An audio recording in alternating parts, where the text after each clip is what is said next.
weekend. Plan B with Sarina Bellissimo. All you need for the weekend. The biggest stars, the biggest gossip, the biggest events, the biggest tunes. It's the weekend, baby. Your weekend fix. Spin 103.8. Thomas Brodie-Sangster, welcome to Plan B. It's great to have you on the show. Thank you very much. Now, the Maze Runner, it's a very popular book. I have to admit, I didn't know anything about the book before the film. Did you know anything about the book? Not really. I mean, I was of probably slightly the wrong age group, I think, to pick the book up. But as soon as I heard about the project, I went and researched the book and found out that it had a massive following. It was quite a big thing. And what was it like preparing for this? Because it wasn't just going there, learning your lines and turning onto set. I heard that you had boot camps. There was an overnighter in the Glade. Like, that would have turned me off the project altogether. Oh, no, it was great. I mean, I didn't realise that was happening until we got there. But, I mean, I was so glad that it did, because we were supposed to have been in this glade for, well, my character's supposed to be in there for about 2 or 3 years. And so we're supposed to be very familiar with our surroundings and understand the world and the ground and the vegetation and the growth and all the bugs and the snakes and stuff, which, there were plenty of, because we were really filming in a field out in the middle of nowhere. Did that not freak you out? Like bugs, snakes? Well, I kind of got into it. It was quite nice. It was better than being in some studio. At least we were actually in a very realistic surrounding.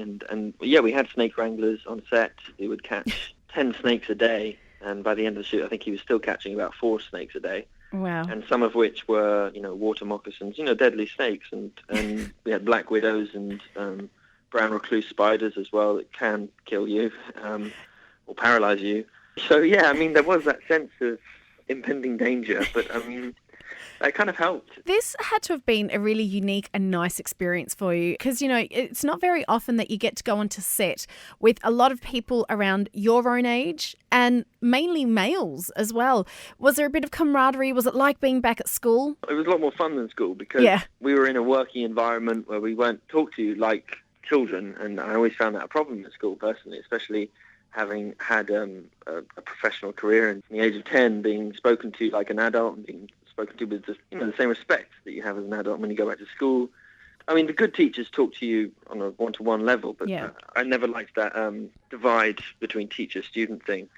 But on set, it was lovely to hang out with people of my own age, which I didn't often get the chance to do in a working environment. I've never done a team-style movie before. So, no, it was great, and we got on so well. Have you remained friends off set? Oh, yeah, completely, yeah. We still, ever since we wrapped, we were in a group text, and we WhatsApp each other all the time and send videos and photos of where everyone is, and Now, you yourself have said you've been in this industry since you were quite small. How have you found transitioning from a young child into an adult in this industry? I suppose I'm still kind of on my way, on my journey through it, really. Yeah. But it's the same, really, as when I first started out, but different. I go out for different roles, and I feel like a different person to the person I was when I was a lot younger. When I was a child, you see things differently, but sometimes in a more positive light.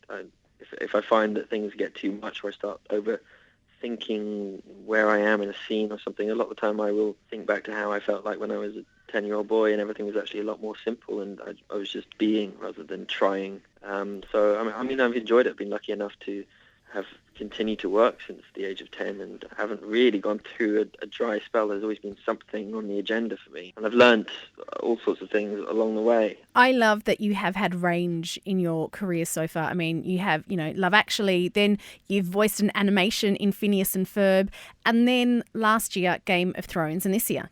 People are very fanatical about that show. What was it like being involved in that show, and do you have fans approaching you? Yes, it's a very big show, and even when I joined, it was already very well known and very liked and viewed by an awful lot of people, especially in the States, world over, really. And I have to say I was a bit hesitant going into it. I didn't know what to expect. I knew it was, there was an awful lot of money there. It was going to be a big machine, and huge cast, massive crew, huge sets. Didn't know how much actual character it would have, but as soon as I arrived, everyone that I spoke to made me feel at home instantly. And I remember on the first night, I was in the hotel bar, and the whole cast were there, and they were just chatting, and they all know each other, and I was very much involved with them. And you could tell they were all having just a great time, and I was now part of it. And I was welcomed into this big family, and it doesn't feel as big as it is. There isn't a sense of that until you walk onto set and see all the amazing sets, and the costumes are just amazing. But in its essence, the general feel of it is that it's actually kind of a fairly small thing. Now, Love Actually is another film that you've been involved in, and that's a film that many of us hold close to our hearts, and we tend to watch it yearly at Christmas time. How do you feel about that film? Do you watch it at all? I haven't seen it for a while. Really? No, I've seen it lots of times, and it comes around every Christmas, and I catch it from time to time, maybe watch a couple of scenes and kind of laugh about it. It's my first ever feature film. I was 12 years old. You know, it's a memory that I hold close to my heart, and it's a film I'm still proud of. And it's great that it's still watched and people love it so much, and people still come up to me mostly about Love Actually, and they always have positive and nice things to say about it. So yeah, no, it's something I'm proud of. What's next for you, Thomas? I'm doing a 6-part BBC drama called Wolf Hall with Mark Rylance, and that'll be out early next year. Well, we can't wait to see that. But in the meantime, we can catch you in The Maze Runner. Thomas Brodie-Sangster, continued success. Thank you very much. Plan B. With Sarina Bellissimo. Spin 1038.